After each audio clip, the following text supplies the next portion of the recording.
Good evening, all of you. My name is Prashant and welcome back to the digital platform of Bhavyam Classes. आज हम discuss करेंगे past year question paper UGC net के और ये class बाइलैंग्वेज होने वाली है।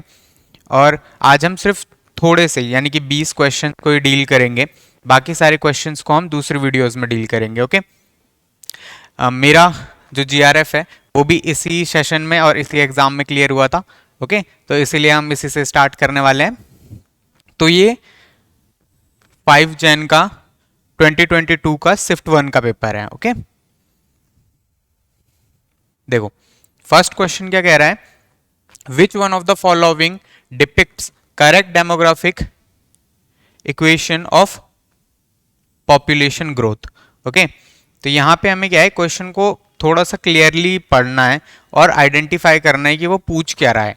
ठीक है, तो वो पूछ क्या रहा है कि भाई पॉपुलेशन ग्रोथ को हम कैसे मेजर करते हैं। ठीक है, हिंदी में क्वेश्चन क्या कहता है कि निम्नलिखित में से कौन जनसंख्या वृद्धि की सही जनसांख्यिकीय समीकरण को दर्शाता है, यानी कि कौन सा ऐसा समीकरण है जो जनसंख्या वृद्धि को सही तरीके से बता रहा है। ठीक है, तो पहला स्टेटमेंट क्या कहता है, natural increase and dependency ratio. तो नेचुरल इंक्रीज का मतलब क्या होता है, death rate birth rate minus death rate, यानी कि कितने बच्चे पैदा हुए और कितने लोग मरे। ठीक है, वो क्या कहलाता है, नेचुरल इंक्रीज। और डिपेंडेंसी रेशियो का मतलब क्या होता है कि कितने कितने वर्किंग क्लास लोगों पे, कितने वर्किंग क्लास लोगों पे नॉन वर्किंग क्लास लोग डिपेंडेंट हैं। ठीक है, नॉन वर्किंग क्लास कौन होते हैं, चाइल्ड और ओल्ड एज पीपल। ठीक है, यानी कि कितने जो वर्किंग क्लास है, यानी कि जो 15 से लेके 59 की एज तक है, उनके ऊपर कितने चाइल्ड यानी 0 से लेके 14 ईयर और 59 प्लस का बोझ है। ओके, ये डिपेंडेंसी है। बट ये क्या नेचुरल इंक्रीज को बताता है, नहीं, ये पॉपुलेशन ग्रोथ का ट्रू रिप्रेजेंटेटिव नहीं है, क्योंकि ये तो बता रहा है लेकिन डिपेंडेंसी रेशियो नहीं बताता। ठीक है, डिपेंडेंसी रेशियो खाली ये बताता है कि कितने कमाने वाले पॉपुलेशन है और कितनी उन पे डिपेंडेंट पॉपुलेशन है। ठीक है, तो फर्स्ट स्टेटमेंट तो गलत है। ठीक है, सेम वही कंडीशन इसमें है, प्राकृतिक वृद्धि और निर्भरता अनुपात। प्राकृतिक वृद्धि क्या होती है, जब जन्म दर से हम मृत्यु दर को माइनस कर देते हैं तो हमारा क्या निकलता है, प्राकृतिक वृद्धि। यानी कि 1 साल में या 10 साल में कितनी जनसंख्या वृद्धि हुई है। और निर्भरता अनुपात क्या कहलाती है कि कितनी जनसंख्या अभी निर्भर है। ठीक है, किस पे, कमाने वाली जनसंख्या पे। तो जो वर्किंग क्लास है उन पे कितने लोग निर्भर हैं। ठीक है, तो पहला तो गलत है क्योंकि इसमें सिर्फ एक ही सही है। ठीक है, क्योंकि सिर्फ प्राकृतिक वृद्धि ही जनसंख्या वृद्धि को दर्शाता है, ये जनसंख्या वृद्धि को नहीं दर्शाता। ठीक है, सेकंड स्टेटमेंट क्या कह रही है, natural increase and net migration. ठीक है, नेचुरल इंक्रीज का मतलब तो समझ गए, बर्थ रेट माइनस में डेथ रेट। अब नेट माइग्रेशन क्या होता है, इन माइग्रेशन माइनस एमिग्रेशन, यानी कि कितने लोग डेस्टिनेशन प्लेस पे आए और कितने लोग डेस्टिनेशन प्लेस से वापस गए। ठीक है, उन दोनों का, जैसे 10 लोग दिल्ली में आए और 8 लोग दिल्ली से बाहर चले गए, तो हमारे पास नेट माइग्रेशन कितना बचा, 2 लोग जो अभी दिल्ली में है। ठीक है, तो ये इंडिकेटर सही है। ठीक है, क्योंकि इन माइग्रेशन और बर्थ रेट सिर्फ आधा आधा बता रहे हैं। ठीक है, आउट माइग्रेशन और डेथ रेट ये भी आधी आधी स्टेटमेंट है। ठीक है, पूरी स्टेटमेंट क्या है, नेचुरल इंक्रीज यानी बर्थ रेट डेथ रेट, साथ में हमारे पास नेट माइग्रेशन जिसमें कि कितने लोग अंदर आए हैं और कितने लोग बाहर माइग्रेट कर रहे हैं, दोनों का इक्वेशन इक्वल होना चाहिए। ठीक है, तो जब हम ग्रोथ रेट की बात करते हैं तो उसमें दोनों चीजें इंक्लूडेड होती हैं। ठीक है, नेचुरल इंक्रीज प्लस में आपका नेट माइग्रेशन। ठीक है, नेचुरल इंक्रीज होती है birth rate minus death rate plus इन माइग्रेशन यानी कितने लोग अंदर आए, और आउट माइग्रेशन यानी कितने लोग वहां से बाहर गए। ये क्या बताता है? यही ट्रू रिप्रेजेंटेशन है पॉपुलेशन ग्रोथ का। ठीक है, ये हम पढ़ेंगे पॉपुलेशन ग्रोथ वाले चैप्टर में। ठीक है, इसी तरह इसका भी दूसरा वाला सही होगा। ठीक है, नहीं, इसका तीसरा वाला सही है। ठीक है, तीसरा क्या है? प्राकृतिक वृद्धि और निवल प्रवसन। ओके, यानी कि इसमें भी यही कह रहा है कि प्राकृतिक वृद्धि जन्म दर माइनस में मृत्यु दर। ठीक है, और निवल प्रवासन का मतलब क्या होता है? कितना इन माइग्रेशन और कितना आउट माइग्रेशन। ओके, यानी कि कितना अंतः प्रवाह और कितना बाह्य प्रवास, यानी कितने लोग अंदर आए अंतः प्रवास और कितने लोग बाहर चले गए बाह्य प्रवास, प्लस में जन्म दर माइनस मृत्यु दर। ये क्या कहलाएगी? आपकी प्राकृतिक वृद्धि। ठीक है, जन्म दर माइनस मृत्यु दर प्लस अंतः प्रवास माइनस बाह्य प्रवास। ठीक है, और ये कंडीशन सिर्फ इसमें फॉलो हो रही है, इसलिए इसका थर्ड सही है। ठीक है, हिंदी इंग्लिश में ऑप्शन ऊपर नीचे होते रहते हैं। ठीक है, तो दूसरा क्वेश्चन क्या है? दूसरा क्वेश्चन भी बहुत इजी और फैक्चुअल बेस्ड क्वेश्चन है और डायरेक्ट क्वेश्चन है। ठीक है, इसमें क्या है? हमें 4 लेक्स दी हुई हैं और उनमें से 4 ओशन लेक्स दी हुई हैं, जिनमें से हमें क्या बताना है कि कौन सबसे ज्यादा सॉल्टी है, यानी किसमें लवणता सबसे ज्यादा, किसमें लवणता न्यूनतम है। ठीक है, अभी हमें क्या बताना है? किसमें लवणता सबसे न्यूनतम है या सैलिनिटी किसमें सबसे कम है। तो लेक वैन तो नहीं हो सकता क्योंकि ये वर्ल्ड की सॉलिस्ट प्लेस है। ठीक है, वर्ल्ड में सबसे ज्यादा लवणता यही है, वॉन झील में। ठीक है, अब भाई उसके बाद क्या है? डेड सी भी नहीं हो सकता, इसकी लवणता सेकंड नंबर पे है या इसकी सैलिनिटी सेकंड नंबर पे है। फिर ग्रेट सॉल्ट लेक भी नहीं हो सकता। ठीक है, अगर सिर्फ 3 ही होते तो ग्रेट सॉल्ट लेक हो जाता। ठीक है, बट यहां पे आंसर क्या है? यहां पे आंसर है आपका ये गल्फ ऑफ काराबुगस। ठीक है, काराबुक्स की खाड़ी क्या है? सही आंसर है, क्योंकि इसकी लवणता 330 के पास है, पार्ट पर 1000 में लिखते हैं इसको। ठीक है, डेड सी की 316 के आसपास है। ठीक है, ग्रेट सॉल्ट लेक की 230 या 250 के आसपास है, लेकिन इसकी क्या है? 170 के आसपास है। ठीक है, इसीलिए हमारा आंसर क्या होगा? करापर्स की खाड़ी। ठीक है, तो ये 3 तो आपको डायरेक्टली एलिमिनेट कर देना है, तो चौथा बचेगा, वही सही आंसर है। ठीक है, डायरेक्ट फैक्चुअल बेस्ड क्वेश्चन है और ये हमें कहाँ मिलेगा? ये हमें ओशियनोग्राफी में मिलेगा। ओशियनोग्राफी में जब आप सैलिनिटी का टाइप चैप्टर पढ़ोगे, ठीक है, महासागरीय विज्ञान में जब हम लवणता वाला चैप्टर पढ़ेंगे ना, उसके अंदर एक चार्ट है लवणता का। ठीक है, उस चार्ट में से ये क्वेश्चन डायरेक्ट फैक्ट आया है। ठीक है, समझ में? ये लवणता वाला चैप्टर है ओशियनोग्राफी का, या सैलिनिटी वाला चैप्टर है ओशियनोग्राफी का। ठीक है, उसके बाद तीसरा क्या है? ये जो क्वेश्चन है ये आया है हमारा भू आकृति विज्ञान से या जियोमॉर्फोलॉजी से। ठीक है, जियोमॉर्फोलॉजी में भी ये थोड़ा सा मतलब मीडियम से थोड़ा अप टाइप का क्वेश्चन है। ठीक है, जब आप इरोजन वगैरह हो ना, तब ये क्वेश्चन आता है। ठीक है, the phenomena of wind gap is associated with. अब देखो, पहले ये समझो कि विंड गैप होता क्या है, या फिर पवन विदर होता क्या है। पवन विदर या विंड गैप एक्चुअली होता क्या है? जैसे ये वैली है, ठीक है, जिसमें से रिवर बह रही है। ठीक है, फिर क्या होता है? एक ये जो छोटी सी नदी बह रही है ना, ठीक है, मान लो पानी बह रहा है और इधर से क्या है? गंगा बह रही है। ठीक है, तब अगर बारिश क्या है यहां पे होगी, धीरे धीरे इस वाले हिस्से पे बहुत ज्यादा बारिश होगी, तो यहां से क्या है? छोटी छोटी गलियां निकलेंगी और वो छोटी छोटी गलियां किस में आके मिलेंगी?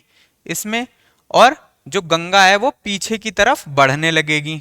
ठीक है, पीछे की तरफ बढ़ने लगेगी और धीरे धीरे वो इस घाटी को काट देगी, क्योंकि बारिश के पानी से क्या है, धीरे धीरे छोटी छोटी नदियां इधर ज्वाइंट होती रहेंगी और गंगा अपनी पीछे की तरफ बढ़ने लगेगी। ठीक है, और फिर क्या करेगी, एक टाइम आएगा जब ये काटते काटते यहां पहुंच जाएगी और इसका पानी भी अपने अंदर समेट लेगी। ठीक है, तो फिर नदी कहां बहेगी, तो फिर नदी बहेगी इस साइड। ठीक है, तो फिर नदी इस साइड बहेगी और जो ये वाली घाट खाड़ी है या जो ये वाली वैली है जिसमें पहले तो नदी बह रही थी, बट क्योंकि अब उसका पानी डाइवर्ट हो गया है, इधर की तरफ बहने लग गया है, तो ये क्या है, अब एक ये खाली गुफा है। ठीक है, जिसमें से क्या है, हवा बहेगी।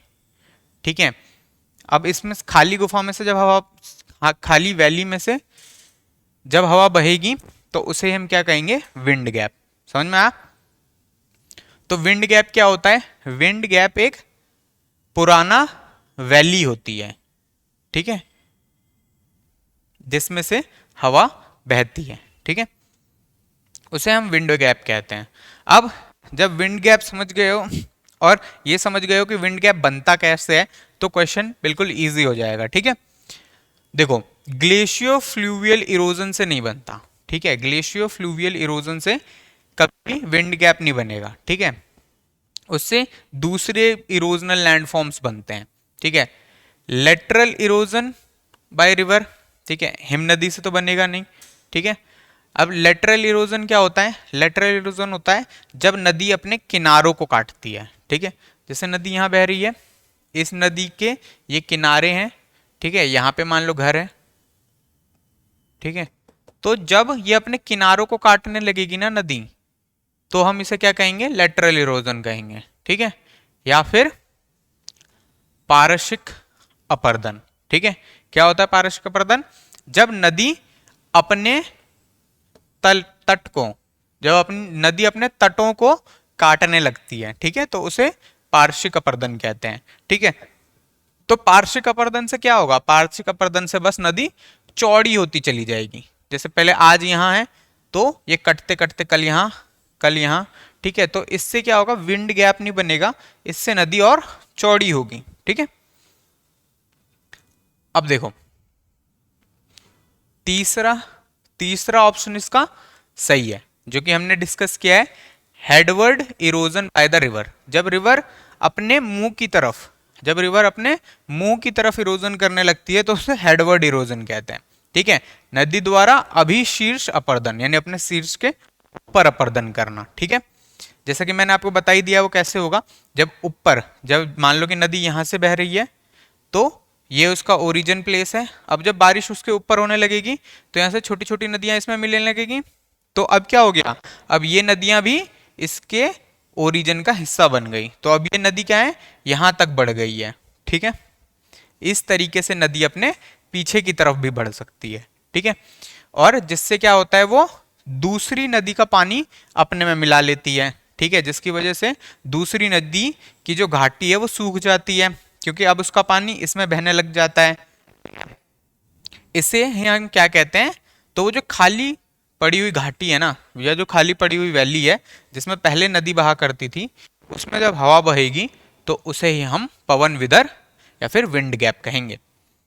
ठीक है, ये फेनोमेना क्लियर है, पहले नदी यहाँ से बहती थी, फिर बारिश होने लग गई, फिर नदी ने पीछे से रिवर का लैंड कैप्चर करना शुरू किया और धीरे धीरे इसने इसकी वैली में गड्ढा कर दिया। अब इसकी वैली से भी पानी इधर बहा रही है वो।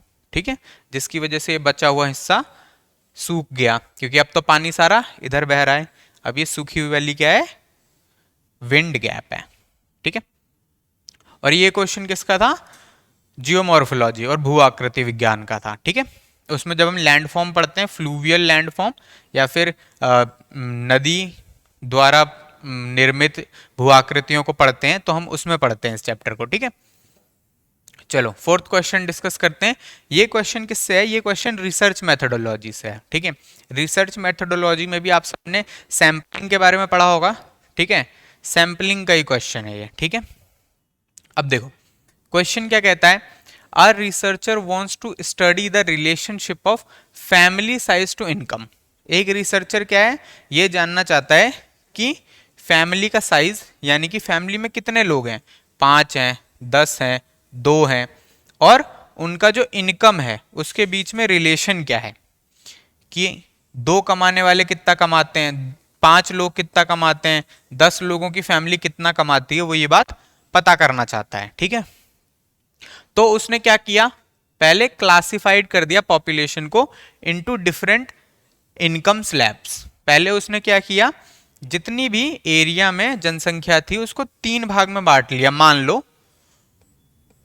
क्या, high income group, medium income group और लो इनकम ग्रुप। ठीक है, 3 ग्रुप में बांट लिया।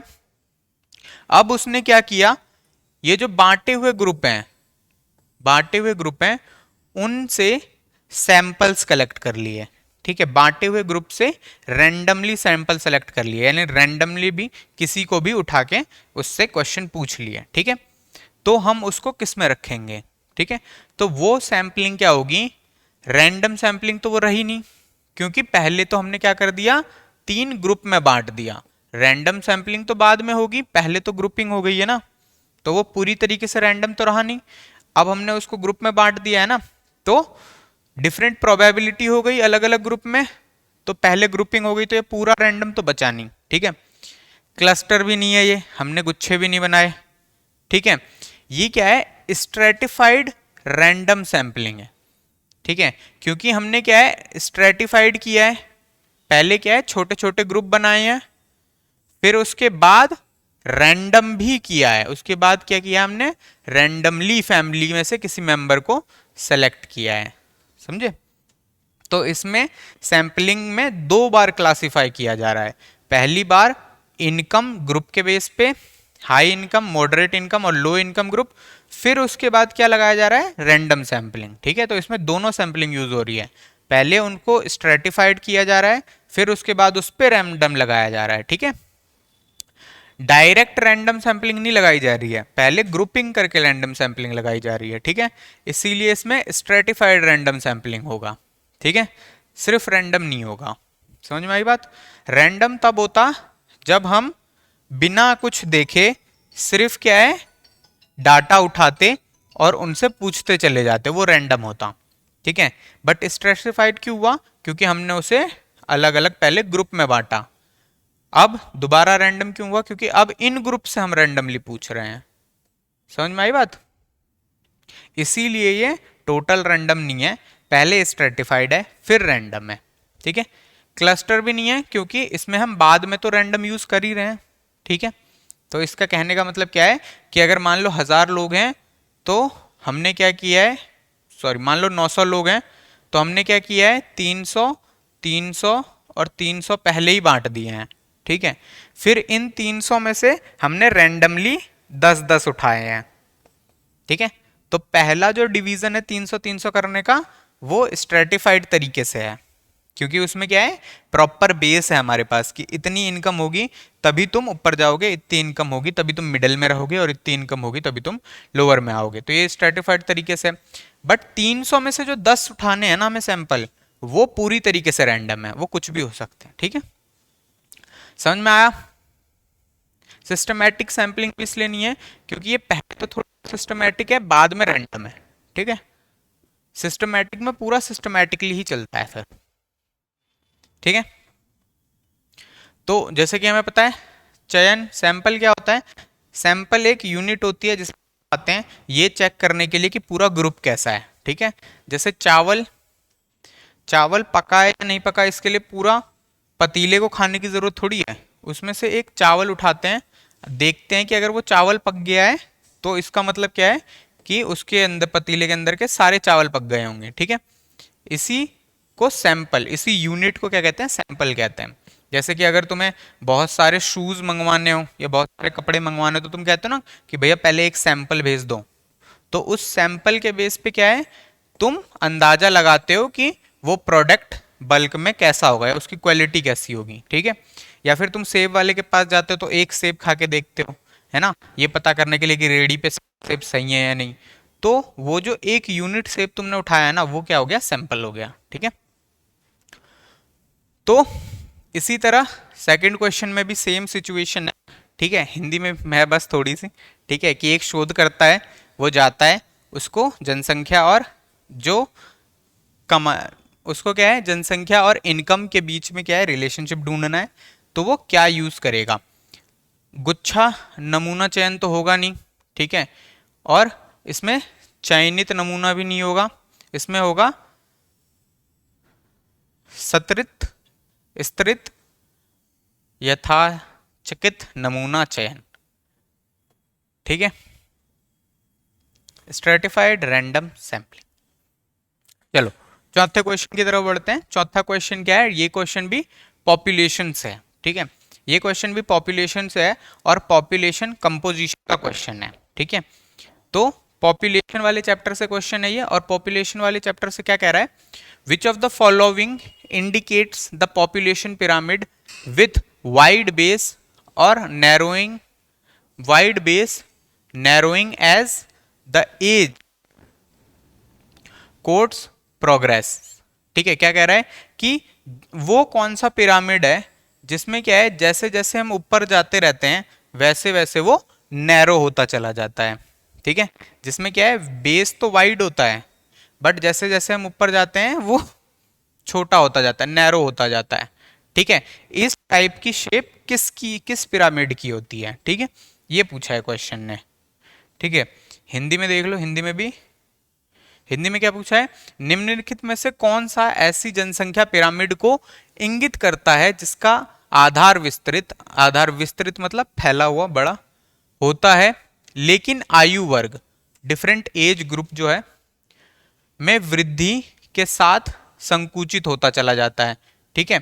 यानी पहले क्या होगा? वृद्ध होगा, बेस क्या है उसका? वृहद होगा। जैसे जैसे हम ऊपर बढ़ेंगे वैसे वैसे आयु वर्ग संकुचित होता चला जाएगा, ठीक है। तो जैसे कि तुम्हें पता है एज एज पिरामिड क्या होता है या जनसंख्या पिरामिड क्या होता है? जनसंख्या पिरामिड में हम ये देखते हैं कि कितनी जनसंख्या किस एज ग्रुप में है या कितनी जनसंख्या किस आयु वर्ग में है, ठीक है। इसमें क्या है, एक तरफ होती है आयु, ठीक है, और एक तरफ होता है जेंडर, ठीक है।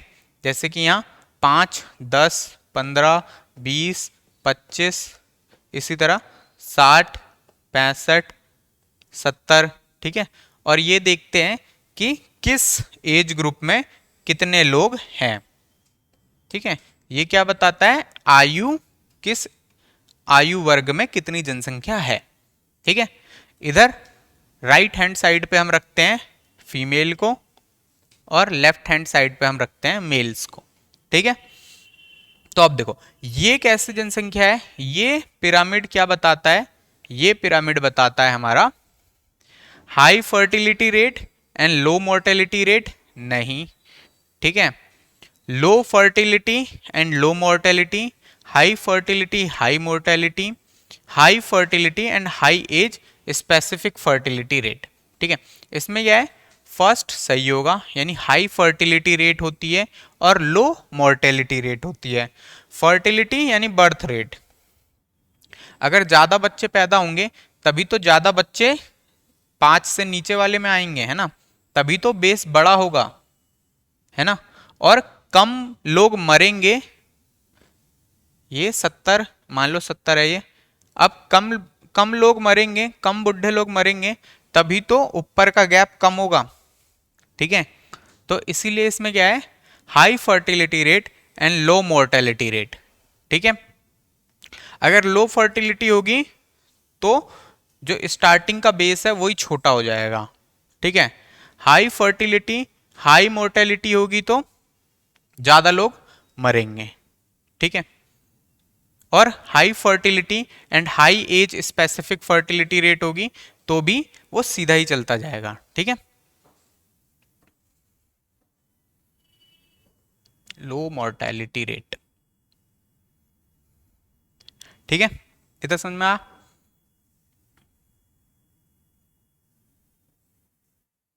चलो इधर देखो, ठीक है। जैसे ये क्या है? 0 to 5, 5 to 10, ठीक है। ओ सॉरी, इसमें लो मोर्टेलिटी रेट नहीं होगा, इसमें हाई मोर्टेलिटी रेट ही होगा। ठीक है, ज़्यादा लोग मरेंगे तभी तो लोग ऊपर कम बचेंगे। ठीक है, तो इसमें सही आंसर थर्ड होगा। ठीक है, समझे? ऐसे इसमें हाई फर्टिलिटी यानी बेस बड़ा, और हाई मोर्टेलिटी यानी ज़्यादा लोग मर जाएंगे तब बेस छोटा बचेगा। ठीक है, तो इसमें आंसर क्या होगा? थर्ड, ना कि वन। ये देखो, ये होता है एक्सपेंडिंग पॉपुलेशन का पिरामिड, जहां पे क्या है, पॉपुलेशन धीरे धीरे बढ़ती चली जाती है, जिसमें क्या होता है, बेस बड़ा होता है और जो ऊपर है वो बहुत कॉम्पैक्ट होता चला जाता है। ठीक है, तो सही कौन सा होगा? सही होगा इसमें तीसरा, उच्च जनन और उच्च मृत्यु दर। ठीक है, क्योंकि देखो इस वाले एरिया में क्या है, ये वाला पिरामिड क्या शो करता है, जिसमें बर्थ रेट कम है, तभी तो बर्थ रेट स्टार्टिंग में लोग कम है। और क्या शो करता है? डेथ रेट भी कम है। डेथ रेट कम है इसीलिए तो ज्यादातर लोग बचे हुए हैं। ठीक है, तो इसमें पिरामिड कैसा बनेगा? ऐसा बेल शेप का। और इसमें क्या है, जनसंख्या बराबर बनी रहेगी, और ये डेवलप्ड कंट्रीज में होता है, जैसे जर्मनी, ठीक है, जापान, इन सब कंट्रीज में जहां पे क्या है, पॉपुलेशन स्टेबल बनी हुई है। ठीक है, और ये जिसकी हम अभी बात कर रहे थे, इस क्वेश्चन में जिसका डिस्कशन है वो ये वाला है। ठीक है, जिसमें बर्थ रेट बहुत हाई है और जिसकी वजह से क्या है, बहुत सारे बच्चे पैदा हो रहे हैं। ठीक है, और डेथ रेट भी बहुत हाई है, जिसकी वजह से क्या है, बहुत कम लोग बच पा रहे हैं। ठीक है, तो थर्ड ऑप्शन इसका बिल्कुल सही है। ठीक है, चलो फोर्थ की तरफ बढ़ते हैं। ये दोबारा से क्वेश्चन आ गया ओशनोग्राफी से। ठीक है, या दोबारा क्वेश्चन आ गया जलवायु विज्ञान, सॉरी, ओशनोग्राफी से या समुद्र विज्ञान से। ठीक है, तो इसमें हमें क्या बताना है?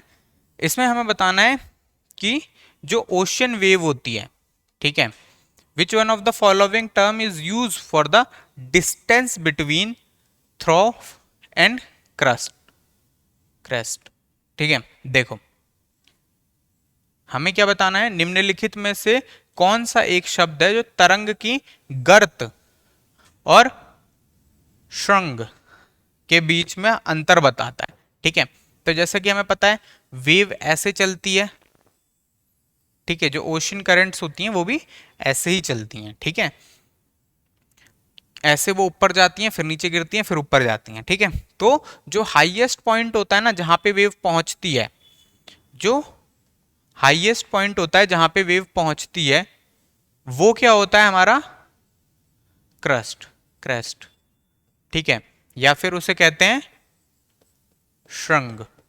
और जो लोएस्ट पॉइंट होता है जहां पे एक वेव नीचे की तरफ गिरती है, उसे हम थ्रो कहते हैं। ठीक है, या फिर गर्त कहते हैं। ठीक है, अब इन दोनों के बीच में जो गैप है ना, ये पूछा है। क्या पूछा है? Which of the following terms is used for the distance between trough and crust. तो जो इन दोनों के बीच का डिस्टेंस है ना, वो क्या कहलाता है? वो कहलाता है वेव लेंथ। नहीं, जो इन दोनों के बीच का डिस्टेंस है वो कहलाता है वेव हाइट। ठीक है, तो इसमें आंसर क्या है? Wave height. ठीक है, वेव थ्रोफ क्या होता है? लोएस्ट पॉइंट होता है। वेव वेलोसिटी क्या होती है? स्पीड को कहते हैं वेव वेलोसिटी। ठीक है, वेव पीरियड क्या होता है? यानी कि वो कितने, एक सेकंड में कितनी बार आ रही है, उसे वेव पीरियड कहते हैं। ठीक है, वेव हाइट क्या होती है? इन दोनों के बीच की ऊंचाई वेव हाइट है। ठीक है, और वेव लेंथ किसे कहेंगे? जब दो क्रस्ट के बीच की दूरी या दो गर्त के बीच या थ्रो के बीच में दूरी हमें पता करनी हो तो वो होती है हमारी वेव लेंथ। ठीक है, यानी वेव की चौड़ाई। ठीक है, तो इसमें क्या है, तरंग गर्त यानी जो सबसे निचला हिस्सा होता है, तरंग वेग जो तरंग की स्पीड होती है, तरंग ऊंचाई इसका सही आंसर है। ठीक है, ये भी क्या है, ये भी सिंपल और फैक्चुअल बेस्ड क्वेश्चन है, जो ओशियनोग्राफी या फिर समुद्र विज्ञान में जब आप वेव वाला चैप्टर पढ़ोगे ना, तो स्टार्टिंग में ये डायग्राम मिल जाएगा आपको, ठीक है। स्टार्टिंग में ही अगर आप कोई भी डी आर खुल्लर पढ़ रहे हो या फिर कोई भी दूसरी बुक पढ़ रहे हो या एनसीईआरटी पढ़ रहे हो, एनसीईआरटी में ही स्टार्टिंग में ये वाला डायग्राम एक्सप्लेन है, ठीक है। स्टार्टिंग के 1-2 पेज में ही आपको मिल जाएगा ये वाला डायग्राम।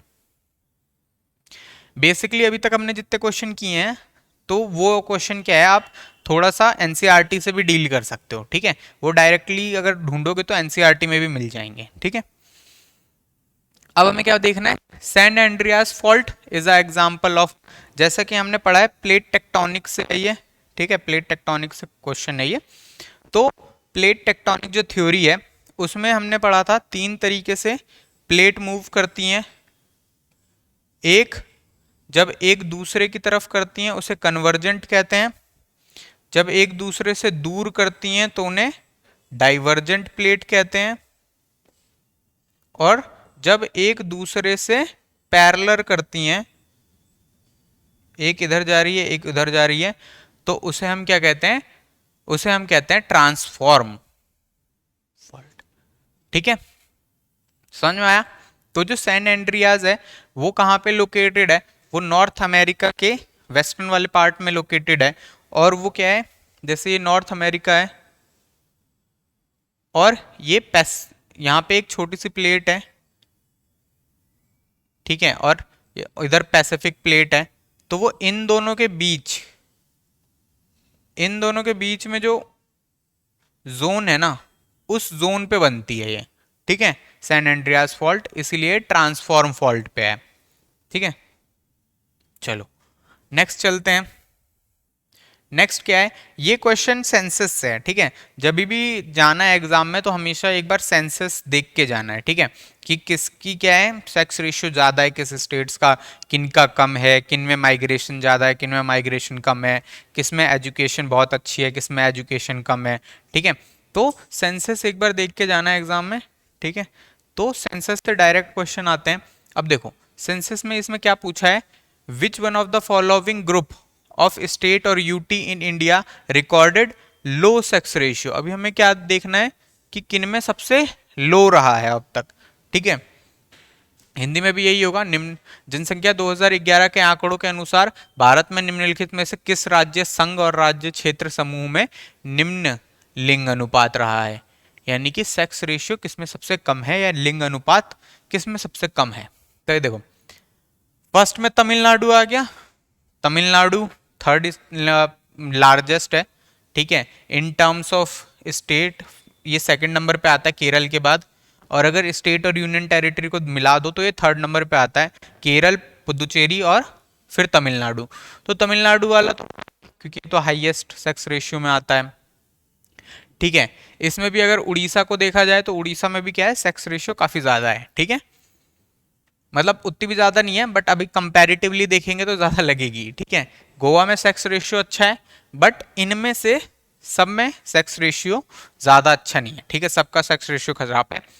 इवन अगर यहाँ पे देखा जाए ना मणिपुर, मणिपुर का भी सेक्स रेशियो मतलब चौथे पांचवें स्टैंड पे ये भी आता है, ठीक है। तो ये तो गलत हो गया क्योंकि इसमें तमिलनाडु है, इसमें उड़ीसा है और इसमें मणिपुर है, लेकिन इसमें सारे स्टेट्स हैं जिनमें सेक्स रेशियो खराब ही है, ठीक है। सिक्किम में भी खराब है, हरियाणा में भी, जम्मू एंड कश्मीर में भी और गुजरात में भी, ठीक है। बहुत सारे लोग हरियाणा से भी अंदाजा लगा लेंगे, ठीक है, बट हरियाणा, जम्मू कश्मीर, गुजरात और सिक्किम, ठीक है, ये इसका करेक्ट आंसर है और इसी सीक्वेंस में आपको याद करना है, ठीक है। अब देखो चौथा क्वेश्चन क्या, नौवां क्वेश्चन क्या है, बहुत ही इजी क्वेश्चन है और बहुत ही डायरेक्ट क्वेश्चन है, ठीक है। ये तो आप 12वीं क्लास से पढ़ते ही आ रहे होगे, ठीक है, 12वीं क्लास में ही है ये, 12वीं क्लास का जो चैप्टर फर्स्ट है उसमें ये क्वेश्चन है, ठीक है, कि stop and go determinism was propounded bye, stop and go determinism किसने दिया था, ठीक है। तो ये दिया था आपका ग्रिफिथ टेलर ने, ये ऑस्ट्रेलियन जोग्राफर थे जिन्होंने क्या बताया था कि एक मिडिल पाथ चुनो, किसके बीच में, किसके बीच में, डिटर्मिनिज्म और पॉसिबिलिज्म के बीच में मध्य मार्ग चुनो जो क्या हो आपका स्टॉप एंड गो डिटर्मिनिज्म और नियो डिटर्मिनिज्म, ठीक है, तो ये क्या था, ग्रिफिथ टेलर ने, जी ग्रिफिथ टेलर ने दिया था। ठीक है, और इन्होंने क्या बताया था, मध्य मार्ग बताया था किसके बीच में, निश्चयवाद, निश्चयवाद और संभाववाद, संभाववाद, निश्चयवाद और संभाववाद के बीच का मध्य मार्ग बताया था इन्होंने, जिसे कहा था नव निश्चयवाद। ठीक है, नव निश्चयवाद। ठीक है, तो ये मध्य मार्ग था, नव निश्चयवाद और नियो डिटर्मिनिज्म। ये तो बहुत ही इजी क्वेश्चन था, क्लास 12th में भी है। ठीक है, उसके बाद देखते हैं 10th क्वेश्चन। ठीक है, 10th क्वेश्चन थोड़ा सा हार्ड क्वेश्चन है। ठीक है, बट इतना भी हार्ड नहीं है। अगर आपने पॉपुलेशन ज्योग्राफी पढ़ी है ग्रेजुएशन लेवल पे तो आपने पढ़ लिया होगा इतना तो। ठीक है, इसमें क्या है, माल्थस थ्योरी को डिस्कस किया गया है। ठीक है, कि माल्थस ने क्या कहा था। ठीक है, यानी कि इसमें माल्थस की जो थ्योरी थी, माल्थस का जो सिद्धांत था, माल्थस के सिद्धांत का क्वेश्चन है ये। ठीक है, इसमें क्या पूछा गया है कि माल्थस ने अपने सिद्धांत में क्या बात नहीं कही थी। ठीक है, या माल्थस ने अपनी थ्योरी में क्या नहीं कहा था। ठीक है, तो चलो देखते हैं। अब देखो, माल्थस ने जनरली क्या कहा था कि भाई पॉपुलेशन बहुत तेजी से बढ़ती है और अनाज उतनी तेजी से बढ़ता नहीं है। ठीक है, उसने कहा था पॉपुलेशन बहुत तेजी से बढ़ती है, अनाज उतनी तेजी से बढ़ता नहीं है, तो एक टाइम ऐसा आएगा जब अनाज बहुत कम रह जाएगा और जनसंख्या बहुत तेजी से बढ़ जाएगी और लोग भुखमरी से मरने लगेंगे। ठीक है, तो उसने कहा था कि अगर भुखमरी रोकनी है तो अपनी पॉपुलेशन खुद ही कंट्रोल कर लो, अदरवाइज क्या है, नेचर या प्रकृति उसे कंट्रोल करेगी अपने हिसाब से, जैसे कि फ्लड लाके, भुखमरी लाके। ठीक है, तो ये जनरली उसकी थ्योरी थी। ठीक है, तो उसने क्या कहा था, फूड सप्लाई विल इंक्रीज अर्थमेटिकली, सही है। ठीक है, and population will increase geometrically. ठीक है, यानी कि जियोमेट्रिक का कहने का मतलब क्या है, 2 मल्टीप्लाई 2, 4 मल्टीप्लाई 4। ठीक है, ऐसे मतलब क्या है, मल्टीप्लिकेशन होगा। ठीक है, और इसमें क्या है, 1 2 3 4 ऐसे बढ़ेगी। ठीक है, इसमें क्या है, वो मल्टीप्लाई होती चली जाएगी। इसमें क्या है, जो बस सिंपल प्लस होगी। ठीक है, तो फूड बहुत धीरे धीरे बढ़ेगा लेकिन जनसंख्या बहुत तेजी से बढ़ जाएगा। ये बात तो सही है इसकी, ये बात क्या है, कही थी उन्होंने अपने उसमें। ठीक है, with increasing population food security will increase और resulting in high death rate of the population. ठीक है, धीरे धीरे क्या होगा, फूड इनसिक्योरिटी बढ़ जाएगी।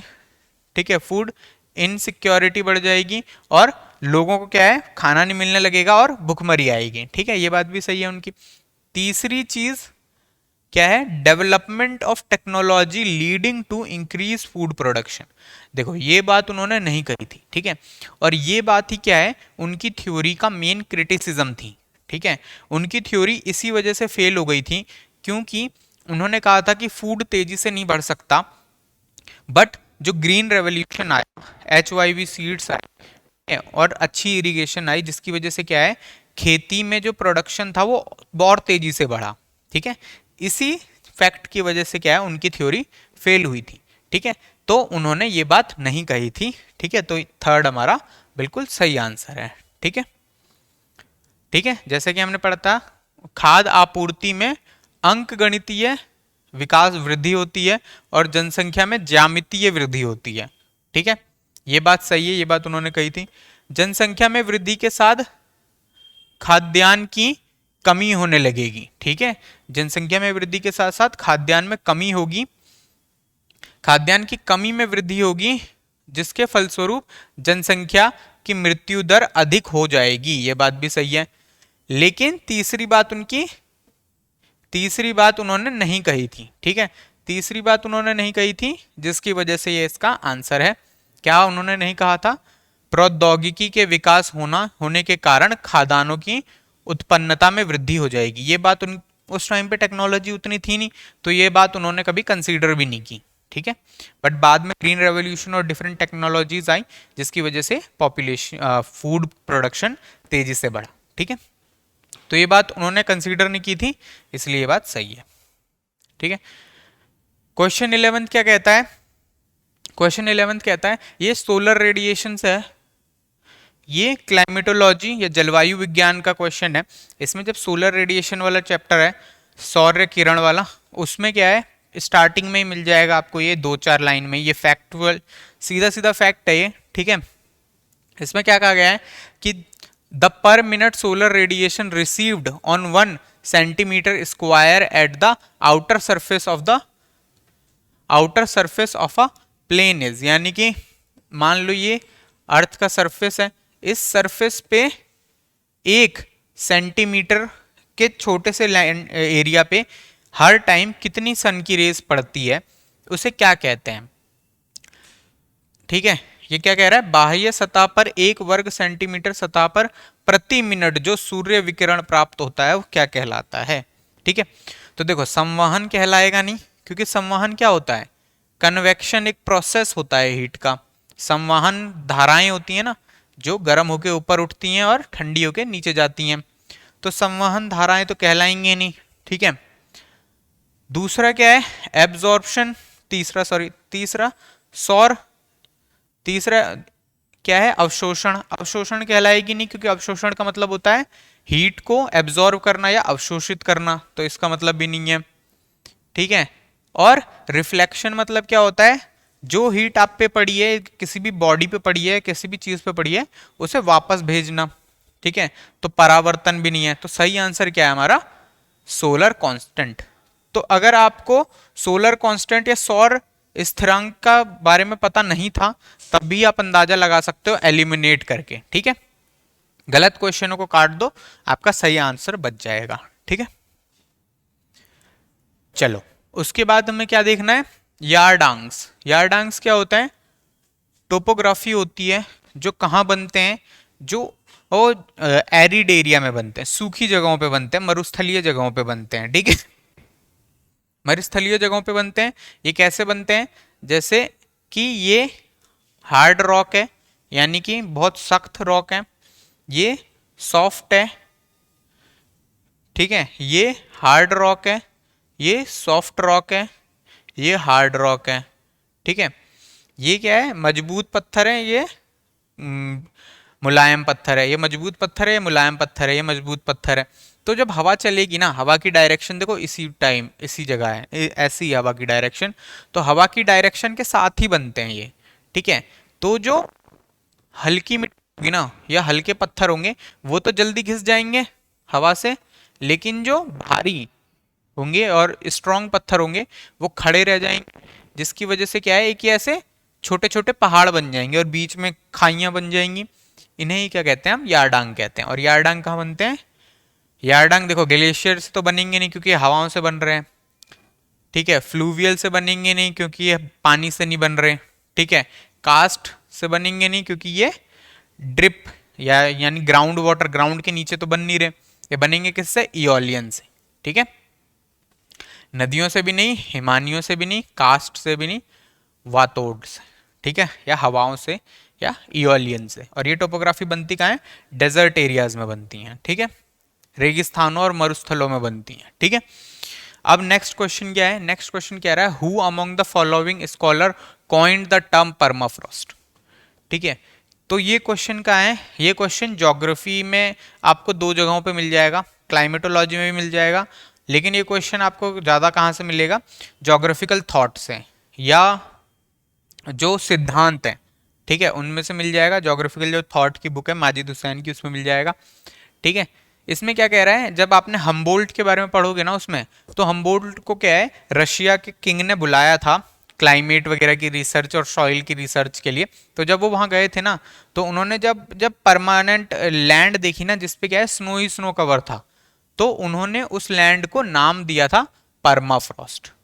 यानी कि एक ऐसा लैंड, ऐसी जगह जहाँ पे क्या है हर टाइम बर्फ रहती है, उसे क्या कहा, परमाफ्रॉस्ट। तो हम्बोल्ट इसका सही आंसर है। ठीक है, which one of the following is a renewable resources. Renewable क्या होते हैं, जिन्हें हम बार बार यूज कर सकते हैं। ठीक है, और ये भी जनरल कॉमन सेंस का क्वेश्चन है। अब देखो मेटल और कितनी बार यूज करोगे, कभी ना कभी खत्म हो जाएगा। नेचुरल गैसेस खत्म हो जाएंगे, फ्यूल सेल्स खत्म हो जाएंगे, बट फिशरीज क्या है आपकी कंटिन्यू चल सकती है। अगर आप क्या है जैसे 1000 मछलियां हैं, सिर्फ 500 की हंटिंग 500 ही मारो, तो वो क्या है अगले साल फिर 1000 हो जाएंगे, फिर 500 मारो फिर 1000 हो जाएंगे, ठीक है। बट क्या है, मेटल्स इतनी जल्दी नहीं बनते, ठीक है, ना नेचुरल गैस इतनी जल्दी बनते हैं, ना फ्यूल सेल्स इतनी जल्दी बनते हैं, ठीक है। तो इसमें आंसर क्या होगा, फिशरीज या मछलियां, ठीक है।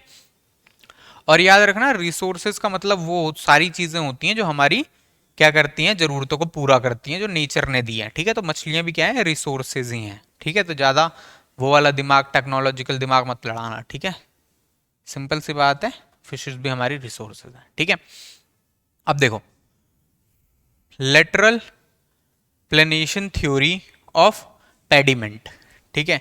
पेडिमेंट्स क्या होते हैं, रेगिस्तानी एरियाओं में जो छोटे छोटे हिल होते हैं ना, वो धीरे धीरे धीरे धीरे विंड इरोजन की वजह से घिसते चले जाते हैं, ठीक है।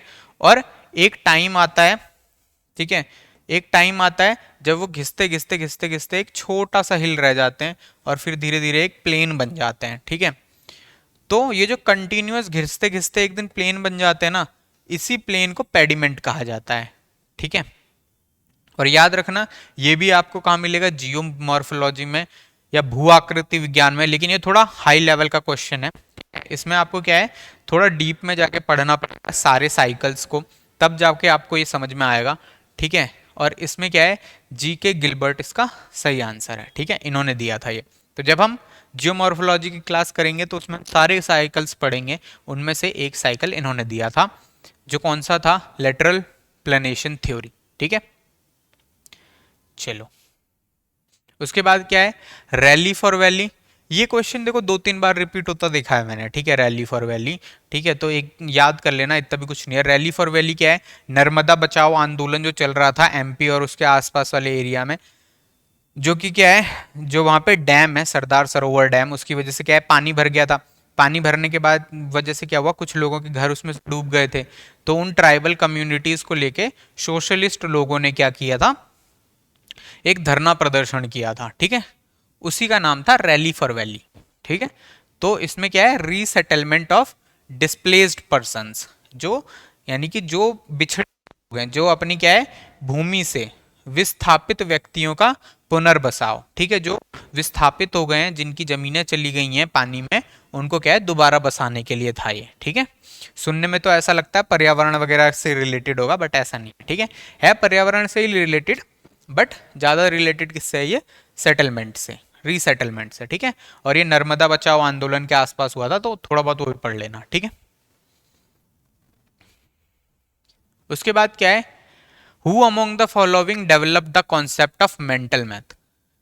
मेंटल मैप, अब देखो, जब तुम जोग्राफिकल थॉट पढ़ोगे ना, या फिर जब तुम भूगोल के सिद्धांत के बारे में पढ़ोगे ना, जब उनकी एक बुक है जोग्राफिकल थॉट, एक अलग सब्जेक्ट है, जब तुम थॉट वाला पेपर पढ़ोगे ना, तो उस पेपर में क्या है, जोग्राफिकल थॉट में आगे चल के कुछ कॉन्सेप्ट्स हैं जो मॉडर्न जोग्राफर्स ने बनाए थे, ठीक है। उन्हीं में से एक कॉन्सेप्ट है मेंटल मैप का, ठीक है। तो मेंटल मैप क्या कहता है कि भाई हर बंदा, अलग अलग बंदे क्या है, सिचुएशन को अलग अलग तरीके से देखते हैं, ठीक है।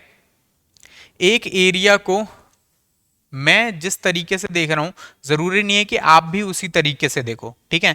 हम सबके दिमाग में क्या है, हमारी एक अलग छवि होती है किसी चीज को लेके, हमारा एक अलग मैप होता है, हमारे एक अलग करने का तरीका होता है, उसी को क्या कहते हैं, मेंटल मैप कहते हैं, ठीक है, जो पर्सन टू पर्सन वेरी करता है। और ये भी क्या है, फैक्चुअल बेस्ड क्वेश्चन है, अगर आपने वो बुक पढ़ी होगी तो आपको पता चल जाएगा, ठीक है। और इसका फर्स्ट आंसर है, ठीक है, पी गोल्ड, आर फ्लर्ट और लिंच, ठीक है। लिंच बेसिकली इसके मेन प्रोपाउंडर थे, ठीक है। चलो, उसके बाद क्या है, using the locational triangle the concept of least transportation cost location was introduced by. स्थितिकी त्रिकोण का प्रयोग करते हुए न्यूनतम परिवहन लागत स्थान। देखो, ये किसका क्वेश्चन है, ये इकोनॉमिक ज्योग्राफी का क्वेश्चन है, ठीक है। इकोनॉमिक ज्योग्राफी में अर्थव्यवस्था भूगोल है, अर्थव्यवस्था भूगोल में परिवहन जो द्वितीय क्रियाएं है ना या सेकेंडरी एक्टिविटीज, उसमें जो इंडस्ट्री वाला चैप्टर है उससे है ये क्वेश्चन। ठीक है, तो इंडस्ट्री में लोकेशन कहाँ होगी इंडस्ट्री की, ये बताने के लिए क्या है, एक ट्राइंगल बनाया था। ठीक है, और कहा था क्या कि ये डिफरेंट डिफरेंट लोकेशन है रॉ मटेरियल की, और बीच में मार्केट है। ठीक है, जैसे ये मार्केट है सपोज, और ये रॉ मटेरियल 1 और ये रॉ मटेरियल 2 है। ठीक है, तो मान लो रॉ मटेरियल 1 कोल है, रॉ मटेरियल 2 आयरन है, और ये मार्केट है मान लो दिल्ली।